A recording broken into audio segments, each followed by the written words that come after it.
empathy is outrageously important because you're not selling product, you're selling somebody's home. You're helping someone buy where they're going to make memories. And that's really, really important. So if you want to increase those empathy skills, practice talking to some people, talk to some strangers, build your own attraction mode. It's going to provide some good results, Garrett.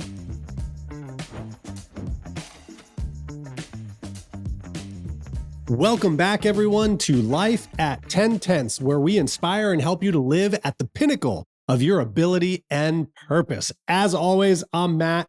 And he's Garrett, and we are excited to be here with you guys. Garrett, good morning to you, sir. Good morning, man. I am happy you're doing as well as you are. I was worried we were going to have to put you down, and you seem, I think caffeine is helping you this morning, but poor Matt. Poor Matt has been battling being sick, and I think we're on the road to recovery now. I'm really excited for you, man. It was like the worst timing too, because I started phase 3 of the Live Hard program basically 4 or 5 days ago. And going into it, I was like, great, I'm getting sick. I was like, well, it'll pass over. Like one day we'll be fine. Here am I 5 days later. And I'm like, okay, we need to figure this out. So before we jump into our topic, I'm fascinated by phase 3 of 75 hard, because you've been through this. And I think for a lot of people that are newer listeners, Matt, real quick, can you just summarize this really fast? Because you are an intense, you're on a journey, man. Well, I'm sure many people have heard of 75 hard, which is like the 75 days, 5 tasks. If you mess one up, you start back at day 1, right? So that is a part of a bigger program created by Andy Frisella called Live Hard, which is a full year. And it involves 3 additional phases after 75 hard. So 75 hard is kind of like the buy-in. And you have phase 1, 2, and 3, and they're all 30 days. The unique thing with phase 3 is you can only start at 30 days before that calendar year of when you started 75 hard ends. So you can't fail and go back to day 1 because the program must be completed in 1 calendar year, 365 days. So phase 3 definitely is the toughest one. And they throw on additional tasks like have a conversation with a stranger, which is a great one to just practice anytime. And I'm having a blast with that. And conduct a random act of kindness, which is also fun. And there's a lot of other tasks. If you guys want to really go and dive into it, you can just Google Live Hard program and you'll find it right there. But yeah, it's a fun journey, man. And I will say I was most excited about phase 3 because I'm like, this is a great development phase when you are encouraged to have conversations with people you don't know, when you are encouraged to make a conscious, intentional difference in someone's life every single day. I'm like, talk about a great path on personal growth to do those actions. Now, you don't have to wait and do phase 3 or anything like that to do those things either, right? Yep. You can just make those part of your regular practice, which I think is a really cool thing. So we had not set up for this, so I don't want to put you too much on the spot, but sure. With the aspect of talking to a stranger every day, I have no problem with that. But that's not something that comes easily to a lot of people. And I am always fascinated with the people that I communicate with, the stories I find just with random people around me. What have you noticed by kind of like making it more of an intentional purpose? Because I mean, I do it just because I'm just there, right. But I've never done it with like, let's go meet somebody totally new that I normally wouldn't have met, and let's talk to them. Well, what's surprising, now I'm only been doing this a week, right? Yeah. With intention. And what I have been surprised with, I mean, I work from home mostly. I mean, this is where people mostly see me. This is how I engage with most people. And I know those people, right? So they don't count. We're talking strangers here. But I underestimate the amount of times we are in front of somebody that we don't know, where we have the opportunity to have a true conversation. And what's unique about it is figuring out, how do we start to break that down? Because in our culture, for example, we were getting passports yesterday, getting our passport photos yesterday, because we're going to be going on a trip, on a cruise this fall for my wife's birthday. And sitting there in the office with the lady, like, you could just go through the transaction of doing that and maybe ask a few questions. But I'm like, what's a true conversation? And we had the opportunity because I forgot the checkbook. It's not that big of a deal at the passport place. You just kind of need to write the government this check. So Jen went to go get a money order for this. And so I was sitting there with this really nice lady and just started to ask questions and learned about her 5 kids, her twin boys, and how goofy they are, and that she's been working at the College of Charleston for 15 years and all this stuff just through starting to ask. But it took some time to break down that barrier. But what's also unique is you can also pick up the phone. I did engage with someone this week, which someone was messaging me and I didn't know them. And I said, hey, let's just hop on a call, right? And have a conversation, which led into a 20-minute conversation learning about their business. He's a professional swimmer. So cool. Learned some really cool things about him. It's there, and it's actually a whole lot easier than you think if you just make the effort. I think that's the cool thing about it, is it's not that hard if you just think about what's the next question that I can ask. Well, and bringing the intention into it is that I'm always amazed. I mean, both you and I have worked with enough people building businesses and building, careers. And one of the number one challenges a lot of people have when they're first starting is talking to enough people, just being out and around enough people. And, most businesses are built off of people at the end of the day. Every business really is, every single one. Because you can't sell to somebody or to something.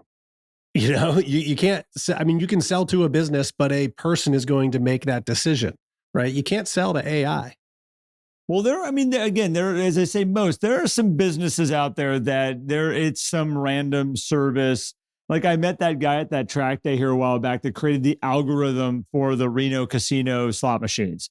Like, I get it. Like that thing just kind of is going to do its thing. But most people. But he had to sell that to somebody to put into those slot machines. At some point, he was not the most charismatic. He was a very nice guy, but there was nothing about him as I sat there having lunch where I was like, wow, like I get it because you're super personable. And like he was very much an engineer, computer geek. Like now, when you look forward here and you look at these people that are building these businesses, like that skill of being able to just say, okay, I'm in a moment here with this person.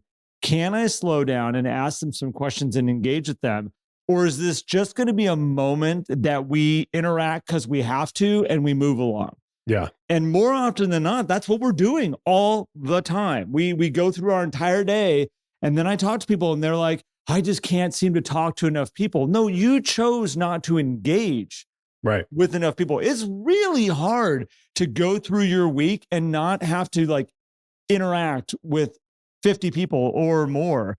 And all of a sudden it's like, just stop and ask them a question and just engage with them a little bit. So I love this. Garrett, I think let's make an executive decision here. I know we have a topic to talk about, but I think I want to build on this because, when we're looking at any business right now, but particularly real estate agents, when there's confusion and stuff, the efforts that we put in to attract people to us. And because you brought up 2 things, or you brought up a second thing after the first thing being talking to strangers, the second thing being the skill in developing something that it didn't matter the personality of this person.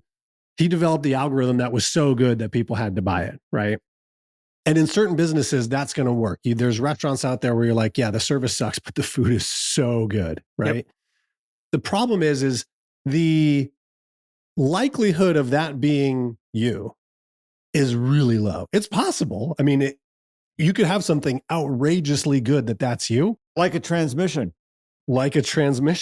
But most we'll have to expand on that. Sorry. Yeah, we definitely are going to come back to that story. But most people don't have something that's so good, or at least it's not known how good it is because it's hard to quantify, which means we need to build this skill of charisma. Yeah. And one of the best ways to do it is by talking to people, because I've done a few different things over my journey with coaching and with real estate. And when I reflect back on it, the periods where I saw the best growth was always when I was proactively engaging out there with people that I know, with strangers, and intentionally thinking, how can I just communicate with people today?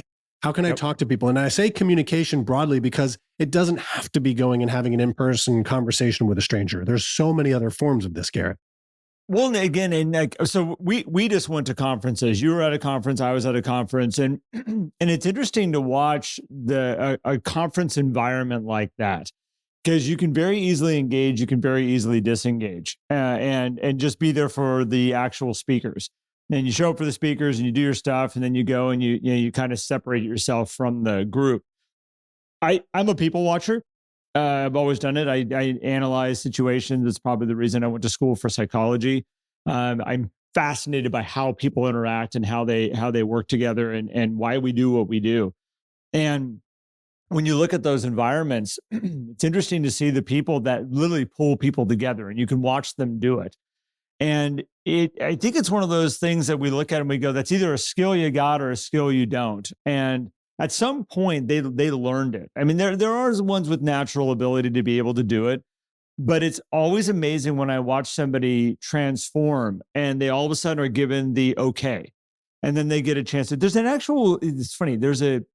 When I say about being able to be okay, there's a Instagram video that I've been seeing come up in my feeds lately, where a gentleman standing in front of the stage, he's got a lady standing next to him, and he goes, "I want you to scream as loud as you possibly can." Have you seen this, Matt? No, I haven't. He goes, "I want you to scream as loud as you possibly can." And this lady, you could watch her just close up, and she's like, "I don't," and because she's in front of an audience, and he goes, you got a lot going on in your head right now. He goes, "Here's an interesting thing." He goes, "If I were to yell, like bring my energy up, and then I had you do it right behind me," he goes, "you'll be more likely to do it." He goes, "All of a sudden you're going to have the okay to do it." So then he looked to the entire audience and he goes, "All right, let's do it together." And they all started raising their voice together. And then he's like, "All right, go." And this lady let out this huge yell. And he's like, "You all of a sudden felt like you were given the okay and the permission to be able to do it." And I think a lot of us, we have all these restrictions that we put into our mind about who we think we are, what we think we're about. And then when these opportunities come up, it's like, I don't know. So the reason I'm bringing this up is there was an okay given to me at the conference that I was at. And the very opening speaker said, "You're going to meet a lot of people here today. And I encourage you to go up and communicate and talk with them and learn from them. But here's the thing. I want you to take a selfie with them." And you could see everybody in the room go like, I don't know. What? That's weird. They just go up and take a selfie. But it was interesting. He says, "How many times have you left a conference and you have a business card of somebody and you don't know who they are?" And I was like, okay, good point. I've got stacks of those business cards around my desk over years. Well, not anymore. I've cleared a lot of this off, but I've had them for years, stacks of business cards I've gotten from conferences, gotten from places I've gone to. And he said, what if you take a picture and then you send that picture to that person in real time? Like we go, "Hey, let's grab a selfie together. And here, what's your phone number?" And you blast that picture over to them. And then you basically put in the next text your information, what we had our conversation about, what you got going on right now, and then boom, send it. And it was really funny because we were given permission. All of a sudden, we were totally okay with doing this. I would go like, "We should grab a selfie." And they're like, "Oh yeah, that's right. We're supposed to do that." And boom, all of a sudden I have so many pictures, so many people's email addresses, phone numbers, this contact information, what they're building right now, what their current business is, that I very easily could have just had a conversation and I could have gone back to my hotel room, gotten my food and gone to bed. But now I've got this whole list of people. Now, I'm not encouraging you right now to go to strangers while you're at the store and be like, "We should grab a selfie here. What's your stuff?" But it's funny when you've been given permission. It's funny what you can get away with when you've been given permission or you own it. Because I know for a fact, Matt, if you truly wanted to own it, you don't need to necessarily have the speaker of the event give you permission. I can easily have a conversation with somebody and say, "I really want to make sure we stay in touch. One of the ways I've found that I can stay in touch with you, would you be okay if we took a selfie together and I can just send this to you so we actually are like, you'll remember me when we leave here?" Yeah. If you did it genuinely, like from the heart, it's not that weird. It means I really want to make sure that we can actually stay in touch and we actually know who each other is when we leave here. I think these are all skills. These are all tools. And I'll let you talk here in 1 second, Matt. But I think the other part that I want to add in here is that I work on a lot of projects outside of being on a podcast, outside of being a coach. I like to do construction. I like to build cars. I like to build motors. I love that type of stuff. And it's always interesting when you get a new tool, and I can interestingly look at a new tool and say, oh, I can't figure this thing out. I don't want to use it. It doesn't work for me. And all of a sudden you figure out how to use the tool. And it's like, I don't know how I live without this damn thing. Like this thing all of a sudden makes my life so easy. On the same side is I've used tools that have hurt me. I have a huge scar down the middle of across my palm from a certain tool that bit me. And it's one of those things that I love this tool and I hate this tool at the same time because it has hurt me so many times. But man, when you use it right, it's brilliant. It is great. And I think that these are the things that a lot of times you can get bit by a tool and you go, not using it anymore, not doing it. I'm just going to throw that thing away. That's not for me because it hurt me. And I think it takes a little bit of energy on our part to step back and say, okay, maybe I wasn't using it right. Like, let's take a different approach at this. Let's learn a little bit and let's approach it again. And I think a lot of people with having these types of communications, Matt, with people, they get bit by it. It gets weird once and they go like, not for me. I'm not good at this. And that's too bad. Like, that's a shame. It is. And we're not in the era yet where tools can consciously decide to bite the handler, right? And so you do need to reflect. And you mentioned receiving permission. What about also giving permission? By engaging people, you're giving them permission to also engage back. And that's one of the really cool things because people do like to share things that are on their mind. I think we, as a society, because of technology and things, and just like this has been there for a long time, like we don't talk as much in person as we used to, perhaps.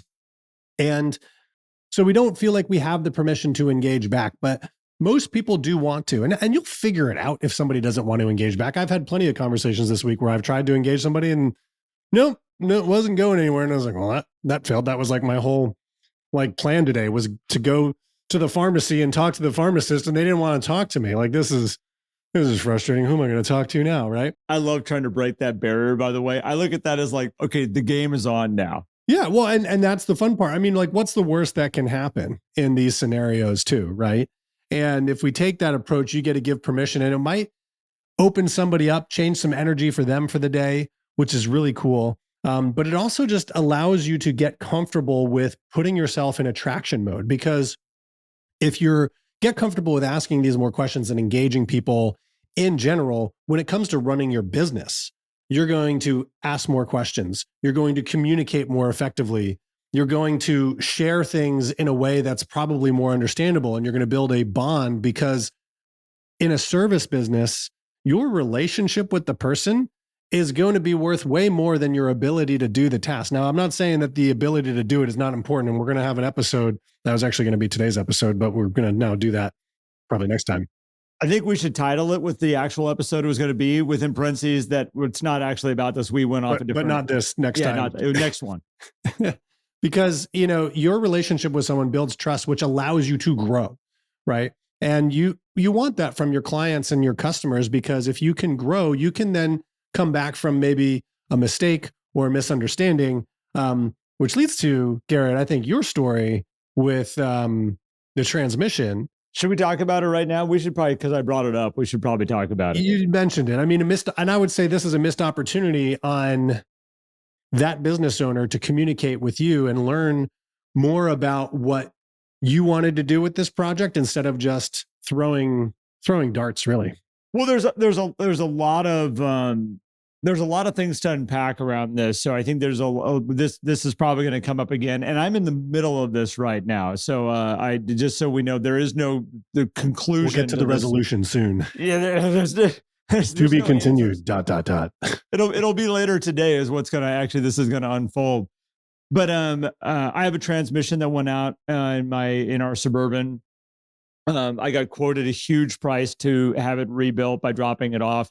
After a lot of research, I figured out, I'm like, I can do a transmission. I've done transmissions before. I can pull this darn thing out.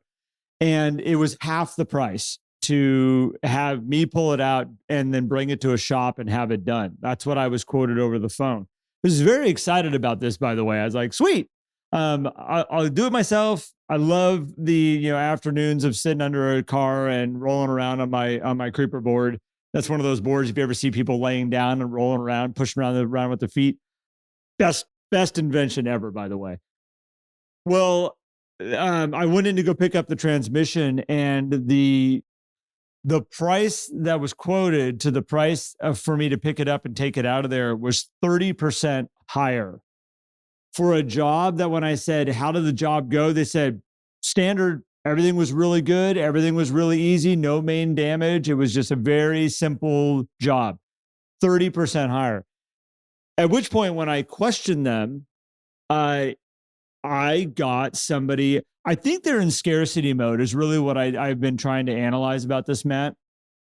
I actually makes me wonder if their business is okay because to come at me with that level of aggression, he yelled at me in the front lobby of the place that I was trying just for questioning a difference in price. Yeah, I was trying to figure out, like, what was the difference? And his answer was, I thought you were talking about a different transmission.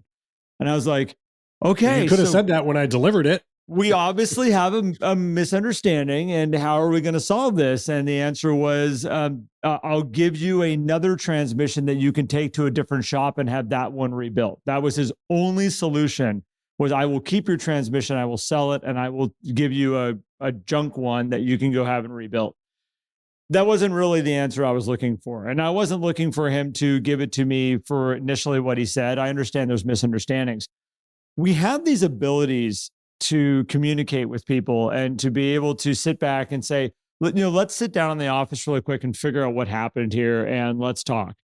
But it's amazing how fast we can get defensive and things like that. And there's a whole side of this, but I want to make sure we don't go too far off of what our initial topic is, but I think that's like, we have these abilities to communicate with people, and we can cause so much damage.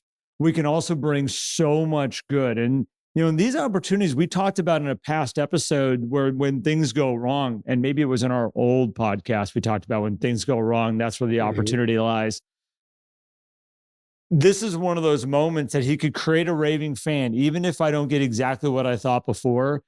Or he can create a horrible virus that might get spread around. I'm not talking about the name of this company as of right now, because there's an opportunity to fix this at the moment. Yes. And I'm not about to do anybody damage or go after anybody. That's not the person that I am. But we have all these opportunities when we're communicating with people, and whether it's that really light conversation of, am I going to take this moment to ask somebody special, or somebody in front of me, something special about them and what they got going on? Or how am I going to communicate when something's going wrong and we need to be able to walk away with the best communication? I've had many conversations with people where things have gone wrong and we are still friends to this day because of how we handled the situation when it was off. Well, connecting that back, Garrett, to kind of talking to strangers in a way is, if you're in the habit and in the practice of communicating to explore, to learn about the person in front of you, when you are faced with challenging conversations, it's going to be a bit easier to have that conversation because there's more to that person potentially behind that conversation that you're currently having, which is difficult. I think it allows you to explore empathy a little bit more, which is the key ingredient in sales.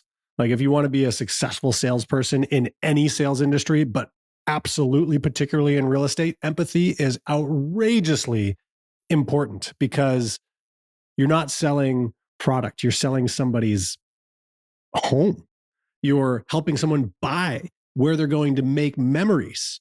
And that's really, really important. So if you want to increase those empathy skills, practice talking to some people, talk to some strangers, build your own attraction mode. And it's going to provide some good results, Garrett. I think so I know we've deviated, but Yeah, well, let me go back to just when we talk about these relationships and we overthink. Like you're on a path right now of pushing yourself to make these contacts and to ask some more questions. And I think where a lot of people will get fearful is they get in their own head and they're like, well, what are they going to? They're going to think I'm weird. This is uncomfortable. Why am I asking questions about them? One is, I think for me, what I learned very early in life is there's a lot of people in this world. If you think about your day where you run out and you go out and you run around this society, there's only a handful of times we run into people that we know. Most of the time, we're running into people that are brand new to us. So we need to understand really quickly when you're in the grocery store and stuff like that. I just went to the grocery store last night, and the only person that I recognized there was the person that was ringing out my groceries. Everybody else was brand new. That means you can go act a fool. This is what I learned as a kid. You can go act a fool for a lot of the time, and you will not see those people necessarily again. You will not necessarily connect with them. So it's like that fear of like, what are they going to think about me? It's for a moment because you're probably not going to have to interact with them ever again.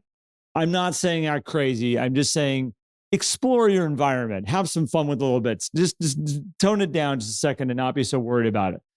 Second is, if the thing you're worried about is that they're going to walk away going, well, that guy was overly nice.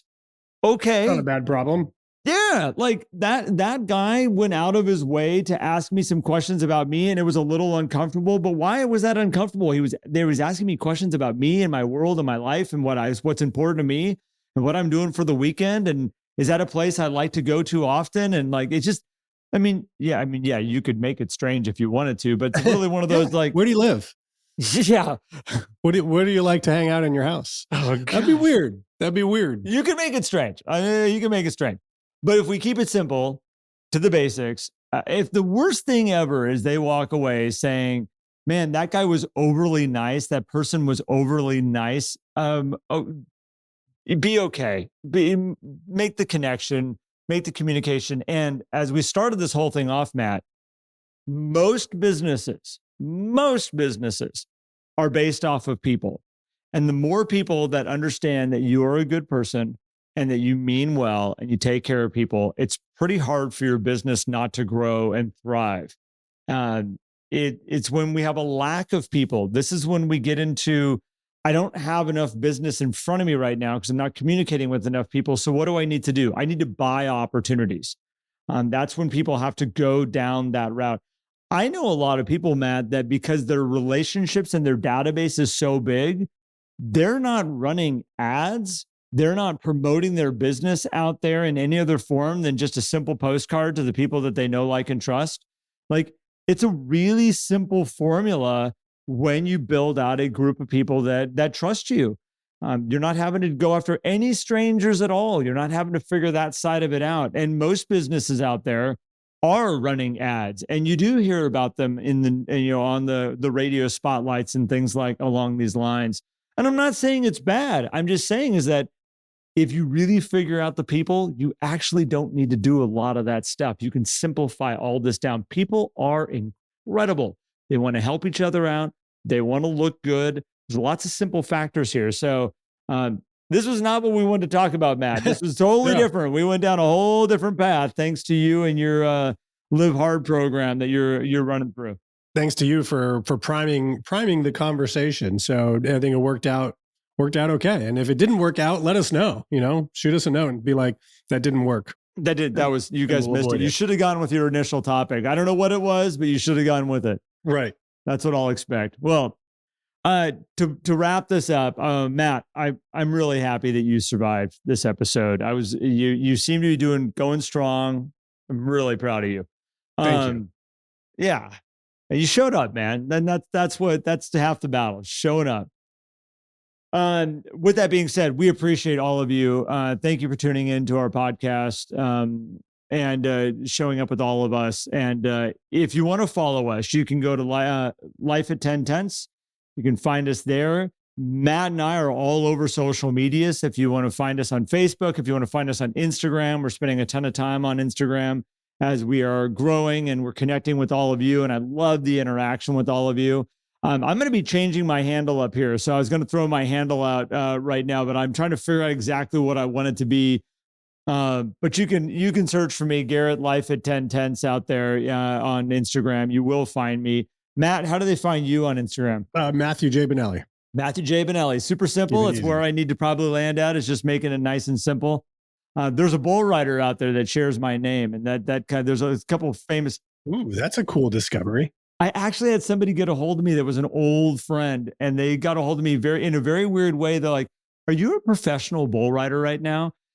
For the funny thing they said, Matt, was it wouldn't surprise us if you are because of who we know you as, but are you? I was like, I'm not riding bulls. That's kind of like a compliment. It was funny. They're like, you're always kind of going and doing something, so it would not surprise us. But I'm like, no, I don't ride bulls. With that being said, Matt, thank you so much, sir. And I, again, appreciate the time that we get to spend with each other every single day. Same here, man. And thank you, everybody, for tuning in. We'll see you on the next one.